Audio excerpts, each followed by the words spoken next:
She offers $10,000 for one night. He counters with rules instead of a price. Chandelier snap.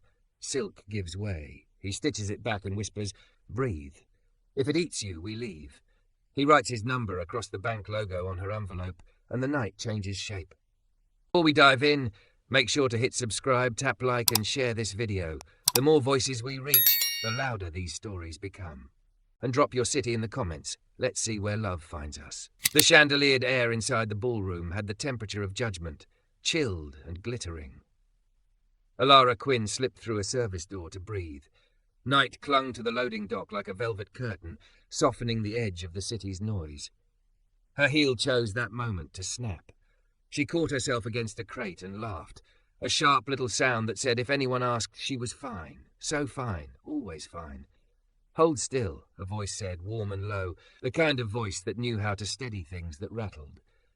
"You're about to turn a bad night into a broken ankle." He stepped into the smear of light, broad-shouldered, rain-damp hair, jacket that had seen actual weather, not valet umbrellas. A pencil sat behind his ear. His hands were the giveaway, strong, nicked, careful. He crouched, lifted her foot with easy respect, and examined the heel where metal flashed through leather. "You've got two options," he said, glancing up with a small smile. "Promise to walk like the floor's covered in eggshells, or let me fix it the ugly way." "The ugly way," she said, pulse skipping. "Eggshells are for people with a different dress." He chuckled and pulled a zip tie from his pocket. "Micah Lawson," he added, as if names were part of the repair. "I'm delivering a table for the auction. Walnut top, river of resin down the middle. The volunteers are threatening to put doilies on it." "Don't let them," she said, eyes on his fingers. He secured the heel, trimmed the tie, and the shoe was solid if slightly compromised, like her pride. "Elara." He looked up then, really looked, and his gaze did something most gazes didn't. It took in the satin poured over her curves, the lush hips, the full bust, the soft waist cinched like a secret, and refused to reduce her to it. He took in the tremor at her throat, too, and the way she kept her shoulders high as a shield. "Try it," he said. She set her foot down, stable. The relief made her knees watery. She let herself lean a fraction against the crate, and his palm hovered near her elbow without touching. The ballroom's symphony of clinking glass and performing laughter filtered through the door like a commentary. "You okay?" he asked. "Yes," she said automatically. Then, because the automatic answer felt like a lie in front of those hands, "No, not really." "Which part?" he said. "Not nosy, open." "The part where my ex is inside, smiling for the cameras, and the board pretends I'm a rumor that happened last quarter," she said. The confession leapt out before she could dress it in something bright. "The part where walking back in alone writes his victory speech. The part where my dress feels like armor and skin at the same time." He nodded once, a craftsman acknowledging a hairline crack. "Want company?" The question loosened something. She heard herself say, faster than she meant to, "Come in with me. Be my date. Just tonight." She reached into her clutch and felt the stiff edge of an envelope she'd prepared for a different negotiation. The number sounded obscene and necessary all at once. $10,000. Micah's eyebrows lifted, less at the amount than at the proposition itself. He didn't step back. He didn't grin. He tipped his head the way people do when they want to understand the truth under the ask. "I don't rent my kindness," he said softly, "and I don't sell my presence." The sting was immediate and deserved. "I didn't mean..." She stopped. She had meant a lot of things. She meant survival in a room that fed on weakness. She meant not letting her thick, beautiful, too-much body become a punchline in someone else's whisper.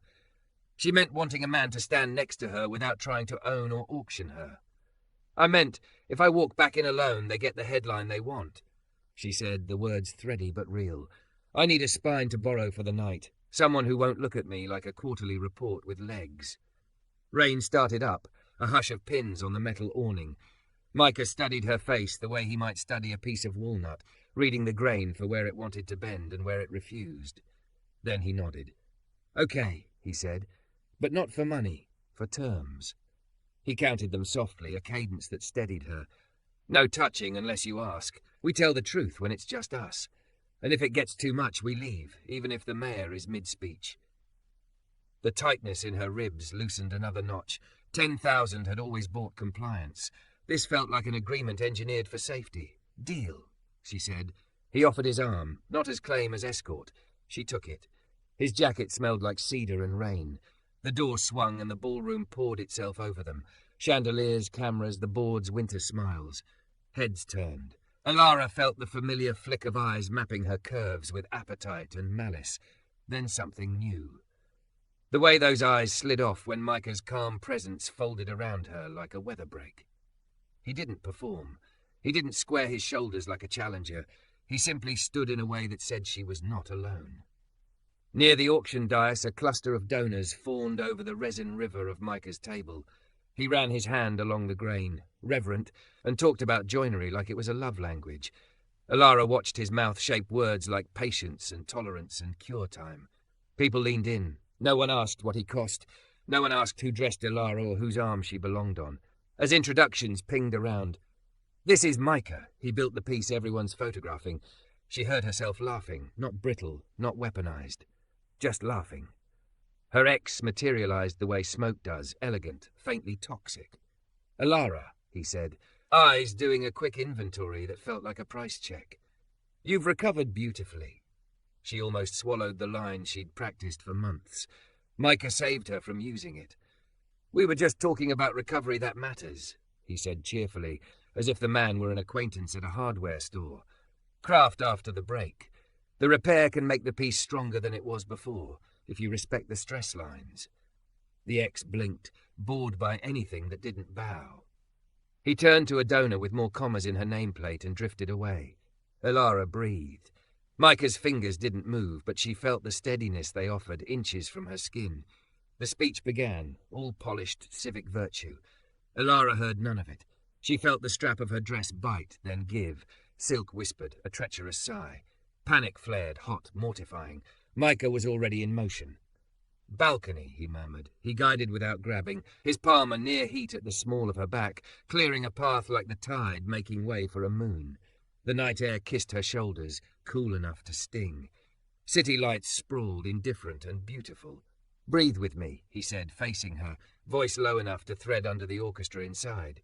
"In 4, hold 2, out 6. She matched him. In, hold, out. The buzzing in her skull eased, slow as a dimmer. He shrugged off his jacket and settled it over her shoulders, the lining a warm tent. From an inside pocket he produced a small sewing kit, the kind hotel staff toss into vanity trays. The absurdity of it, this man, this kit, this wildly expensive dress, almost made her cry. "May I fix it?" he asked. "Yes." The word felt like consent to more than thread. He worked with a focus that honored the fabric and the skin beneath it. Fingers sure, gaze polite. He touched only when necessary, and each touch said, "I see you, not I own you." She looked down at him, at the breadth of him, at the pencil behind his ear, at the nick on his thumb healed into a pale crescent, and felt something unclench that had been a fist for years. "My mother died in October," she heard herself say, the sentence arriving like a glass set down carefully after a long tremble. "She told me to stop letting men speak for me. I thought winning would do that. Turns out I just learned to argue better in rooms where no one learned how to love first." He tied off the thread and met her eyes. "There are rooms that don't want your humanity because it messes up the spreadsheet," he said. "But there are tables where your laugh is the headline." Her laugh came out messy and gorgeous. She wiped under one eye with a knuckle and didn't apologize for the mascara. Inside, applause swelled at a joke pointed like a dart. Out here, the rain thickened, fat drops finding a rhythm on the awning. "What's your price, then?" she asked, half teasing, half trying to repay something that wasn't in the envelope, "for walking back in with me." "Eat something after," he said, "and if anyone tries to make you small, we leave before dessert." "That's it? That's everything." She nodded. He helped her slip her arms back into the jacket's warmth, then didn't take it away. They stood a breath apart while the city glittered like possibility, and the door waited like a test she might not have to take alone. When they stepped back inside, she was still a woman in a dress that worshipped her body. She was also something new, a woman with a witness. Her hand found the crook of his arm and fit there as if that space had been carved for her on purpose. And for the first time all night, Alara Quinn didn't feel like a headline waiting to be written. She felt like a story she wanted to keep telling. Rain found them first, fat, deliberate drops that stitched the city together in silver threads. Alara and Micah slipped out a side door, past the valet flares and the murmuring umbrellas, and into his dented pickup that smelled like cedar, coffee, and a stubborn kind of hope. He turned the heater low. The wipers began their patient metronome. Neither of them spoke for a few blocks. They let the quiet be a bridge instead of a wall. "Hungry?" he asked at a light. "Starving," she admitted, surprised to hear how honest she sounded. He drove to a diner whose neon looked older than both of them, the kind of place that has opinions about pie and mercy. Inside, a server with silver hair poured coffee without asking and called everyone Hon. The vinyl booth croaked when Alara slid in. Her dress, satin poured over every generous line, felt less like armor under the diner's soft lights. Micah took the opposite bench, set his pencil beside the salt shaker, and wrapped his hands around the mug as if hands could be warmed from the inside out. They ordered grilled cheese and tomato soup, a split plate, 2 forks. Alara's stomach made a small human sound. She put a hand over it and laughed. The server winked. "Best compliment we get." "You really carry a sewing kit everywhere?" Alara asked after the first sip burned a pleasant path down her chest. "Every delivery breaks something," he said. "Usually pride, sometimes a chair." He tipped his head, studying her face the way he read grain. "How's the strap?" "Holding." She tugged the jacket he'd draped over her shoulders tighter. The lining was warm from his body. It changed the way she sat, like someone had put a hand between her shoulder blades and reminded her to unfurl. "How's your table?" "Sold for enough to keep the lights on and the apprentices paid," he said. "A woman bid because her father built fences for a living, said she wanted a piece of wood in her house that remembered hands." Alara felt something slice cleanly through her, not pain, recognition. "My mother used to say the same thing about kitchens," she said. "Food that remembers the hands that made it will feed you twice." Micah nodded, as if another joint had clicked into place. The server slid the plates down. The grilled cheese bled its perfect seam. He cut the triangle cleanly, pushed half to her. They ate without pretense, steam fogging the air between them, spoons knocking the rims of bowls. When grease shined her lip, he didn't remark on it or reach across to fix it. He waited, and she noticed, and that small respect felt bigger than flowers. "I meant the money," she said finally, the envelope's stiff corner a bruise in her clutch. "I meant it, and I didn't. I thought I was buying a statistic, the part where I don't walk in alone, and he doesn't win the story about me. But I was also tired of being appraised, of turning myself into a quarterly win." "I know the difference," he said, "between someone trying to buy me and someone asking for a place to stand. You asked for a place to stand." Her throat went tight. She stared at the swirl of soup where he dragged his spoon through, red turning a lighter shade at the edge. "I was raised to believe power is a room you conquer. Tonight it felt like a room that wanted to eat me." "There are rooms like that," he said calmly. "I leave before dessert." She smiled around a mouthful. "You do not strike me as a dessert leaver. I strike you as a man who knows when sugar is a trap." He lifted his mug, to leaving. She tapped her cup against his. The chime was small, brave. Outside, rain ramped up. The neon sign bird. 2 kids argued over a quarter at the counter, then resolved it by sharing the jukebox, 1 song each. The first song was a slow, hopeful thing from a decade ago. Alara felt herself breathe deeper without thinking. In 4, hold 2, out 6. It worked better this time, like her ribs remembered the path. "What did she cook?" he asked, after a quiet stretch that didn't need apology. Everything like it had a story. Alara smiled at the ceiling, as if the words were written up there for safekeeping. "Pot roast on Mondays, because she said the week would try to run, and we needed something that made the house smell like we could keep it. Pancakes on the 3rd Saturday with 1 blueberry in the centre for bravery. And she kept a notebook by the stove. When I left for school, she tucked it into my luggage. 'Write what feeds you,' she said." Micah's eyes warmed. "Do you?" "I write about deals and timelines and projections." She made a face that admitted both pride and fatigue, but I remember how she folded napkins when she was worried, everything square, corners kissing. Sometimes in a meeting, When someone is trying to make me smaller, I picture her hands. He glanced at her hands now, resting on the table, elegant, strong, with a faint line where a ring used to live. He didn't ask about the ring. What would she have said about tonight? That I didn't need to argue for myself in a room that forgot what it means to eat, Alara said. And that alone is a word with as many meanings as a lemon has uses. He grinned. I am very pro-lemon. Of course you are, she said. You look like a man who knows every reason a woodshop keeps one around. Cuts the resin, cuts the smell, cuts the starch in potatoes for staff lunch. He shrugged.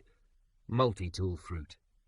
They paid. Micah left cash, Alara let him, and walked back under the jacket, which became a small tent against the downpour.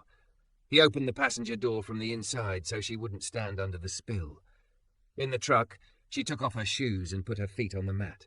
The relief was immediate and hilarious. He didn't look, he just drove. It felt like a new definition of intimacy, the right to be uncomposed in front of someone who wouldn't weaponize it. Can I show you something? He asked at a light. Yes, she heard herself say, and even the part of her trained to calculate risk didn't flinch. His shop sat on River Street, where old brick still did its best impression of permanence. The sign was hand-painted, Lawson & Co. Fine Joinery. Inside, light pooled over workbenches, tools hung like a carefully curated alphabet, and slabs of walnut and ash leaned like sleeping animals against the wall. The air smelled like lemon oil and sawdust, and the last thing a day does before it gives up. He flipped a switch. A string of bulbs came alive. I keep it warm enough for glue to behave, he said by way of apology. But not so warm the wood believes it's summer. Alara ran her fingers an inch above a surface, not touching. This is a church. It's a room where I tell the truth with my hands, he said. You can touch.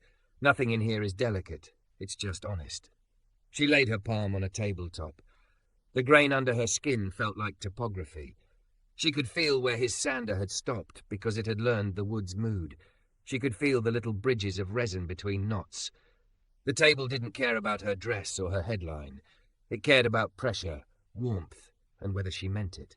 I think I forgot this, she said quietly. The way materials answer you back.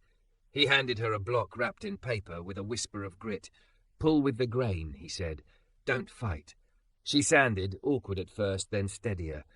The motion pulled her breath into rhythm, in, hold, out. The sound was soft, like someone erasing a kind sentence because they wanted to write it better. When she finished, he brushed the surface with a cloth and nodded, respectful. See, he said. You didn't conquer it. You collaborated. She laughed, and this time the sound lived in her belly. I would like to collaborate with more things. Start with rooms, he said, mouth tilting. Then people. They turned off the lights together. The rain had gentled to a hush. He drove her home, and the city, stripped of its stage makeup by weather, looked like itself. Under her building's awning, the air smelled like wet concrete and possibility. Alara found her keys, then paused with her hand on the door. I keep waiting for the ask, she said. For the moment when you say, now you owe me. I'm not that kind of invoice, he said lightly, then more serious. You don't owe me anything. You asked for a place to stand. I was glad to be one. She looked at him, really looked, at the rain in his hair, at the soft scrape of stubble in the hollow of his cheek, at the way he didn't step closer, even though the night hummed with the daring of it. Come up, she said, and felt the heat rise to her face, not with fear, with wanting that had nothing to do with headlines. I want to, he said. The honesty of it lit up the space between them. But I meant the terms. We leave if it becomes someone else's story, and I don't want our first quiet to be shaped by the room you had to survive tonight. She closed her eyes, exhaled. Out 6. When she opened them, the world felt more precise. Tomorrow? Tomorrow. He reached into his jacket, fished out a carpenter's pencil, and wrote his number on the flap of her envelope, over the heavy printed bank logo that had seemed like power hours ago. The graphite marked the paper with a small act of rebellion. He handed it back. Now it's worth something. She pressed the envelope to her heart, barefoot in a city that suddenly fit her better. Good night, Micah. Good night, Alara. She went inside, carrying a jacket, an envelope, and the startling lightness of not being for sale anymore. Upstairs, she set the envelope on her mother's notebook, and for the first time since October, slept like someone who could choose the room she walked into. Rain kept time on the window. Somewhere in a shop that smelled like lemon and truth, a table waited for the next pair of hands.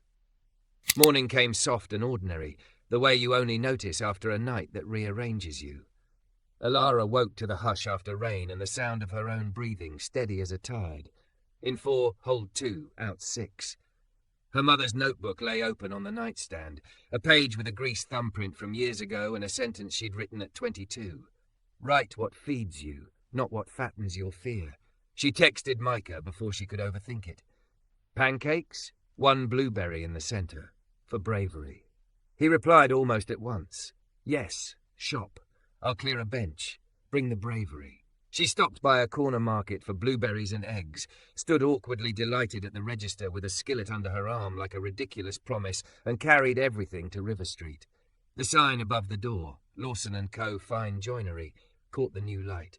When he opened, he was the same and not. Damp hair curling at the ends, clean T-shirt, the day's first scent of lemon oil already warming the room. He didn't reach for her. He opened his palms in hello, and somehow it felt like an embrace. I don't have a kitchen, he said, leading her to a rolling cart he'd scrubbed to the devotion of an altar. I have a hot plate, a level surface, and a stubborn belief in first breakfasts. She laughed and set the skillet down. They worked in the companionable quiet of people who'd learned the rhythm of each other's hands. He whisked. She poured. The batter made its small, hopeful sizzle. When she pressed exactly 1 blueberry into the centre of the first circle, he looked up at her as if she'd crowned the day. They ate leaning against the bench, feet knocking like kids under a table. Syrup made maps on paper plates. The ordinary intimacy of it, no chandeliers, no applause, filled some hollows she hadn't named. When a blueberry rolled off and she lunged, he caught the plate, not her, and then asked, "May I?" before brushing a dot of syrup from her cheek with a thumb. She nodded. Consent turned a touch into a sentence that meant something. Her phone buzzed. The board chair's name glared like a bruise. She silenced it. It buzzed again, then again, and a text preview flashed up like a pop-up ad for her old life. We're willing to offer a generous settlement if you sign by noon. PR has drafted a gracious message for your channel. We believe this is best for all parties. Micah set down his fork. Do you need the room? He asked. I need a room that doesn't sell my apology by the pound. She thumbed the call open and put it on speaker before she lost nerve. Alara, came the smooth voice, oiled for negotiations. You've had your feelings. Let's be strategic. There's a path back, provided... No, she said, surprised by the quiet in her own tone. There's a path forward. It doesn't go through you. Alara, the voice slid. Let's be adults. I am, she said, and hung up. Her hands shook. Then they didn't. Micah didn't congratulate her or ask for the blow-by-blow. He slid the hot plate aside and cleared space on the bench. Come here, he said gently. I have a repair that wants your particular attention. He set a tabletop between them, walnut with a scar through the middle. Crack from a dry winter, he said. We could butterfly it, leave the history visible, make the stress lines part of the design. My favourite, she whispered, surprising herself again. He handed her a slim chisel. I'll show you once, then I'll watch. He marked the outline, showed her how to cut the mortise for the inlay, how to feel the difference between stubborn wood and wood that wants to cooperate. She listened with her hands. He hovered, asked, guided, and when her wrist tensed, he murmured, breathe, and counted softly with her. In 4, hold 2, out 6. The sound threaded through the tick of the shop clock. They set the butterfly key together, pressed glue into the edges, clamped it tight. When they wiped the squeeze out, her fingers brushed his. Sparks, yes, but no demand. Under the clamp, the seam looked like a healed wound. What would you put on it? He asked. She picked up her mother's pencil. On the underside, where only hands would find it, she wrote, Write what feeds you. He smiled. Now it's worth more. Her phone pinged again, and she let it. She opened her mother's notebook instead, tore a clean page with careful reverence, and began to write a message that wasn't a press release. She wrote to the apprentices she hadn't known she was writing to the version of herself who'd believed power lived under chandeliers, to the woman who had pressed 1 blueberry into batter each 3rd Saturday. She wrote that she was resigning, with love for the work and no space for the rooms that ate people. She wrote that she was funding hands. The envelope in her clutch still held the weight of last night's panic and proposition. She slid out the money, stared at it as if it were a creature she could finally name, useful, not holy. Across the bank's logo she wrote with Micah's carpenter's pencil, "For hands, not headlines." She tucked her letter around the cash and sealed it with a press of palm. "It's not for you," she said, turning to him. "It's for them. Apprentices. Materials. A Saturday hot plate for kids who need a room that smells like lemon and new beginnings. I can turn it into more through a foundation by next month, but today I want to nail a sign to something true." He took the envelope as if it might bruise. "I'll put it to work," he said simply, "and I'll put your name on nothing you don't want it on." "Name it for my mother," she said. "Ruth's table, one blueberry in the centre." He laughed, a sound she wanted to keep. "Ruth's table it is." They spent the afternoon building small things that became large when they were finished. A step stool for the neighbour's elderly dog, a rack for aprons, a shallow drawer for pencils so they'd always be at hand when a sentence struck. The door opened and closed with the day. A mail carrier left a package. A teenage boy peered in and asked, scarred with shyness, if there were any jobs. Micah took his number, asked about school, told him to come Saturday to sweep and to learn. Alara drafted a flyer on her phone. Ruth's table, Saturdays. Make something. Eat pancakes. One blueberry for bravery. She added a small line at the bottom. No one for sale here. At dusk, the board released a statement without her. It landed online like a wet towel and slid off. Her own post went up an hour later, a photo of the butterfly key under the clamp, the sentence she'd written visible at the edge. "I'm stepping toward rooms that feed people," she wrote. "If you need a table, a stool, or a place to stand, come by. Saturday. Bring your hollows. We have blueberries." Her phone became a small engine of astonished hearts, practical questions, one angry comment from a man whose title couldn't save him from irrelevance, and a message from a woman she'd mentored. "I didn't know I was allowed to leave. Thank you for leaving loud enough for me to hear it." Micah rolled the door down halfway against the cool. He stood in front of her, hands empty. "I have one more repair to propose." She stepped closer. "Terms? Same as before, +1, he said. "Hover, ask, place, steady, let go. And if this becomes a story that doesn't belong to us, we stop and rebuild until it does."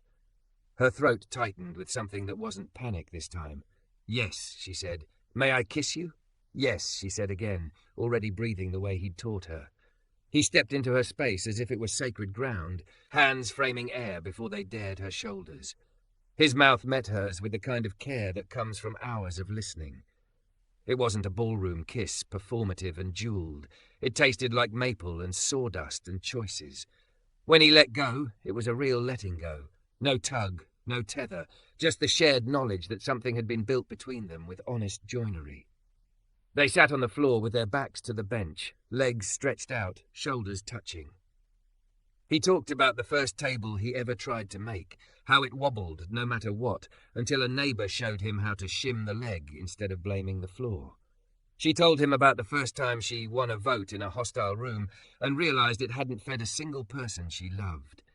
Somewhere in the telling, she reached for his hand. He didn't tighten, he rested. "Tomorrow," she said, and smiled at how the word had changed in her mouth. "We'll need sign-in sheets, allergy notes for the pancakes, a first aid kit, and a big marker that writes on slick surfaces," he added, "because resin always tries to pretend it's too fancy for pens." She laughed. The sound made the shop lights look warmer. She stood and pinned the emptied envelope to the corkboard by the door, his number still scrawled across the flap, her new line stamped bold over the bank's old promise, for hands, not headlines. On Saturday, people came. A grandmother with a recipe and a grief she wanted to stir out. A boy with nervous energy and a talent for sweep patterns that made the floor whisper clean. A woman in a suit who let her shoulders drop as she sanded the edge of a shelf for the first time in 15 years. Alara flipped pancakes, pressing a single blueberry into the centre of each, and told them the rules. Open palms, ask before you touch, breathe when the cut fights you, leave if the room tries to eat you. Micah moved steadily among them, translating fear into grip strength and glue ratios. It wasn't glamorous. It was everything. When the last plate was washed and the last broom parked, when the shop smelled like heat and sugar and lemon and a little sweat, Alara leaned against Micah and watched the butterfly key hold under its clamp. The seam would dry stronger than before. Money hadn't made it so. Attention hadn't. Hands had. Breath had. And a love that couldn't be rented had threaded itself into the grain of an ordinary day until the wood remembered it. "I offered $10,000 for one night," she said softly, like a joke told with reverence. He kissed the top of her head. "And you bought a morning," he said, "plus next Saturday." She smiled into his shoulder. Somewhere a blueberry rolled on the bench and came to rest against the pencil. She let it be.